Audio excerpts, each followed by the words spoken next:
उपाध्यक्ष महोदय, वर्तमान वित्त अधिनियम सदन के सामने प्रस्तुत है। इस बिल पर मुझे बोलने के लिए आपने समय दिया, इसके लिए मैं आपका आभारी हूँ। इस बिल का एक विशेष महत्व इसलिए भी है कि यह संकट काल में पेश हुआ है। चीन ने हमारे देश पर हमला किया, देश पर संकट आया, राष्ट्र को चुनौती मिली और इस चुनौती को हम सब ने स्वीकार किया, जिसके लिए पैसे की आवश्यकता हुई।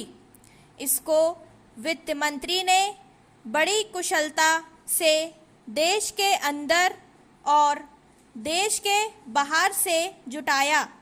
इस बिल का महत्व इसलिए भी है कि हमारी पंचवर्षीय योजना के मध्य में ही यह बिल आया है।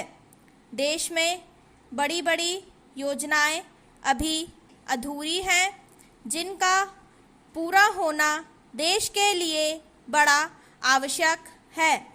इसके लिए भी बहुत बड़ी धनराशि चाहिए। देश पर संकट आया और देश जागा। कोने कोने से लोगों ने पैसा और सोना दिया और अपने लड़के तक फौज में दिए। इस देश में किसानों और गरीबों का जो वर्ग है, उसने भी दिल खोलकर इसमें सहयोग दिया। उसके बाद जो उन पर अधिक बोझ कर के रूप में पड़ रहा है या अनिवार्य बचत योजना के रूप में पड़ रहा है, उसको भी वे खुशी खुशी सहन करने को तैयार हैं। परंतु वे सरकार से भी कुछ चाहते हैं।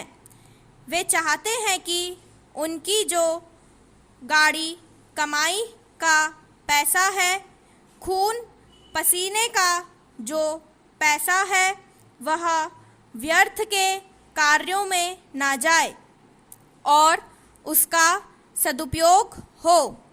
इसके अतिरिक्त उनकी कुछ अपनी दिक्कतें और परेशानियां हैं, जिनकी ओर सरकार का ध्यान चाहिए।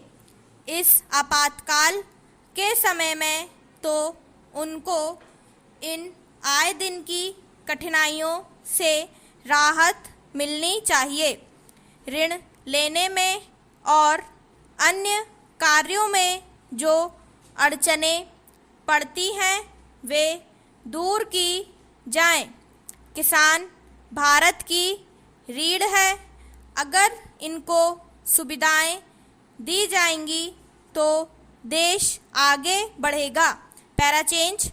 आज जहां देश के साधारण लोगों ने इस सरकार का हाथ बटाया, वहां एक वर्ग ने, जो कि धनी वर्ग कहलाता है, अपने साधनों के अनुसार सरकार के सुरक्षा कार्यों में सहायता नहीं की। मैं यह नहीं कहता कि उन्होंने बिल्कुल सहायता नहीं की, लेकिन अपनी स्थिति के अनुसार सहायता नहीं की। जहाँ तक योजनाओं का संबंध है, इस देश को समृद्धशाली बनाने के लिए योजनाओं पर काफ़ी काम हो रहा है। स्टॉप।